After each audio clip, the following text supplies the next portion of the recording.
r13gh4 will put on the red light, and then 4 or 5 seconds later we'll get the green.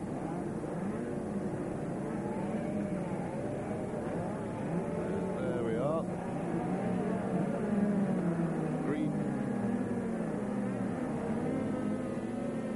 flag as they go away. De Angelis had a bit of a shunt this morning in his Lotus when he was tripped up by Martini, who we've seen at a few races this year, like a mobile chicane, tripping up the quicker drivers. But I understand that they managed to put a new corner on the suspension of his car. And Martin Brundle is still on the grid. Martin Brundle, the British driver, in 20th position on the grid when everybody got away, is still on it while the rest of them are making their way around the circuit. And that means to say that he's getting away now, but he will have to form up at the back of the grid, and let us hope that Martin, who is obviously a bit worked up at the moment, having failed to get away, will remember that. I remember when John Watson failed to do that once, and my goodness, he paid the penalty. That's right. If you don't go away in formation, you are obliged to pull up at the back. And as Murray says, it's down to Martin himself to remember the rules, because if he tries to regain his rightful grid position, he will be penalised. So now we're going round Stowe Corner, very fast bit of the circuit.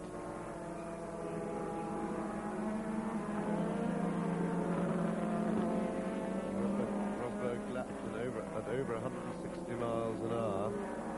Yesterday, Silverstone really is very fast with these cars now. They're getting up to just on 200 miles an hour on the straights, and they're getting pretty frighteningly fast around the corners. To average 160, you've got to be going pretty quick around the corner. Some of the drivers are taking the chicane now in 4th gear, which is something like 130, 140 miles an hour for a little right, left, right wiggle. Now coming round Abbey Curve, which is taking completely flat out. You see the cars weaving about. They're trying to get a little bit of heat into the tyres. It's quite a cool day, so they'll want to get their tyres nice and warm for the start. Then up the final straight under the bridge, and then braking down. Now Rosberg, you see nearest the camera, who's slowing it right down, and he's doing that so he doesn't have to sit on the grid too long. He wants the field to bunch up behind him, because these cars, there's a little practice start for Keke there, but these cars, you see, they don't have the chicane there for the start, obviously, because the grid goes right round Woodcote Corner. But Rosberg doesn't want to sit on the grid too long, because remember, they need air through the radiators, they need to move, there are no fans on these cars, and of course the drivers keep them in gear, and the clutch starts to overheat if you leave it in gear with your foot on the clutch too long, because of a little bit of drag. So here come the field into position. As soon as they're all stopped and all those yellow flags are down, the starter will put on the red light. And I'm glad to tell you that Martin Brundle knows his rules and is staying at the back of the grid. 66 laps, 193.5 miles. We're going to be very, very lucky if it does not rain in the hour and a quarter, 20 minutes or so that this race will take.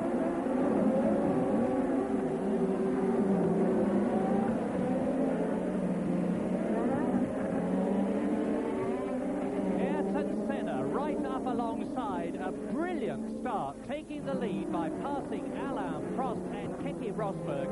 One of the finest strong, and off goes, well, I can't see who it is, but it's one of the Ferraris is off. It's Johansson off on the very first lap, and one of the Renaults was off. It was Patrick Tambay. Yes, that's Tambay's right front corner has completely disappeared, so that's a very short British Grand Prix for Johansson and Tambay. And we also, I noticed, and Rosberg challenging, but Senna holds on to Stowe Corner, short squirt down to Club Corner. Niki Lauda, incidentally, was very slow away from the grid and is almost last. He didn't seem to get the car moving properly, and so watch, there is Lauda on, using all the road quite near the back, and Lauda, I would think, will be undergoing a big adrenaline charge now, so watch for Niki. And Nigel Mansell is in third position behind Ayrton Senna, the leader, lap 1. Keke Rosberg in second position. Mansell is third. Prost is fourth. De Cesar is fifth. BK is sixth. Alboreto seventh. De Angelis eighth. Derek Warwick in ninth position. And there is Nicky Lauda going through the chicane, or was, as you see. Warwick far be well up, and the race very much on now, and that was one of the finest starts I have ever seen in Grand Prix racing.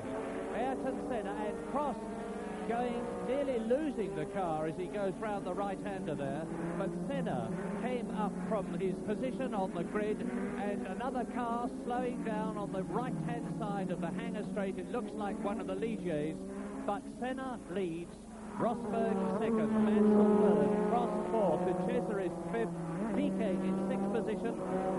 De Angelis has gone up to seventh, ahead of Alboreto in eighth place, and Rosberg is trying to get up alongside Ayrton Senna.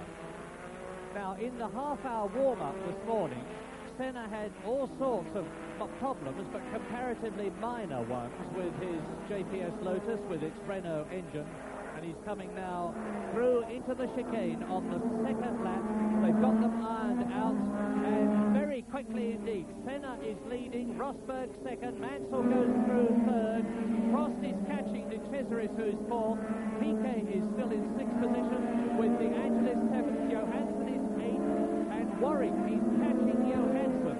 We've got the makings of a very exciting British Grand Prix as De Cesaris runs wide on the corner, and you can see how Senna and Rosberg are pulling away from Mansell third. There is De Cesaris fourth, Prost fifth. So De Cesaris is doing extremely well, and Alboreto has now got Derek Warwick right behind him. Hangar straight. 185 miles an hour. Senna, Rosberg, Mansell, De Cesaris, Prost, Piquet, De Angelis, Alboreto, Warwick, Barbie getting ahead of Sura.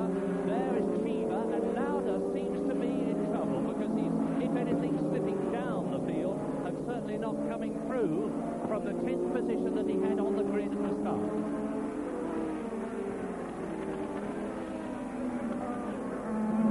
So they go through a complete third lap, but the drama was at Cox Corner on that first lap, and let's look at it again as Senna goes through, and in the background you will see the Ferrari on the left of Stefan Johansson, and you see Patrick Tourmé's car coasting up alongside him with the right front wheel missing, and another car going off in the background.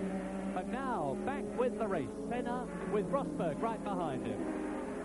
Don't forget that fuel is going to be a problem. It's a crippling pace that Senna and Rosberg are setting. Are their engines going to be able to last on the 220 litres of fuel that they're allowed? They are not allowed to refuel. We are expecting them to come in for tyre changes, even if it doesn't rain, because most of the competitors on Goodyear tyres are on C compound, which is fairly soft. The Pirelli users tend to be using a harder compound, which could give Nelson Piquet, for instance, a charge and a benefit at the end of the race. Now, end of lap 4 coming up. Senna and Rosberg.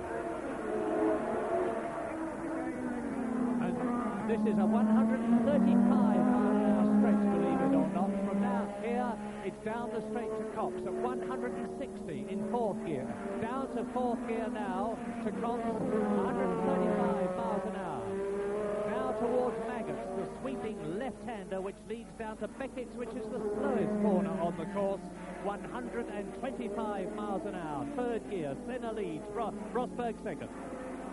Yes, Rosberg looks to be in very good form. He's in second place, but I get the feeling that if he can get past Ayrton Senna, when he can get clean air onto those wings around these very fast corners where the wings really matter and really work, I think he will be able to go away. But overtaking here is very tricky. He'll need a mistake from Senna, and Senna is now experienced enough that he's not going to willingly provide him with that chance. But the man of the race at the moment so far is Andrea De Cesaris, who is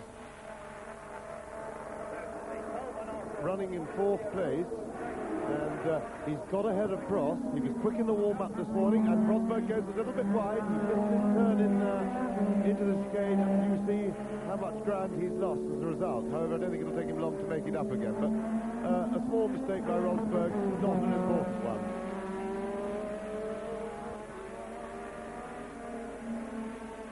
Let's now, while the race is on, look at the start again from the helicopter. And you see Senna taking the lead at the first right-hander at Cox.